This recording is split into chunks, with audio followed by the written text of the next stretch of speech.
Upstate New York now, where one city is working on a new incentive program to pay students back their loans if they agree to move to that city. The city is Niagara Falls, New York. They say they're waiting for an okay from local lawmakers. If approved, the city would pay recent graduates up to $7 grand after they rent an apartment or buy a home and live there for 2 years.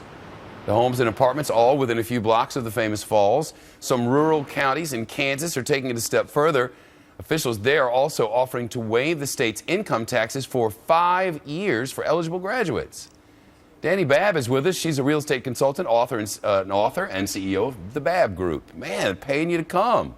They are. This is like the marriage of two perfect misfits. A housing market that still is not doing very well, particularly in these areas, and students who are saddled with $1 trillion in student loans, 95% of whom are graduating college with debt. I wonder if you could just live in Niagara Falls in the summer and maybe in Kansas in the winter. I don't know. That might work. There's also an area outside of Seattle that's been playing with this, Columbia City.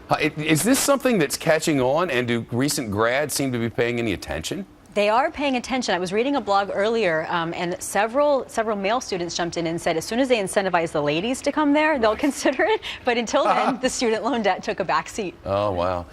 I have a lot of creative stuff going on to try to keep kids from being saddled, because we really could lose a whole generation of people who are having to live back at mom and dad's house and can't be a part of this economy. 25% are moving back in with their parents after they graduate college with 4-year degrees. At the same time, having a bachelor's degree still halves your chance of being unemployed in the market. So it is helping, but certainly is troubling for college graduates. How much more are we seeing kids go back to school, and what sort of a housing crunch is that putting on university towns? That's a very good question. It's one of the growing areas outside of larger universities in particular. It's definitely a growing area in housing, and it has been actually throughout this entire real estate bubble.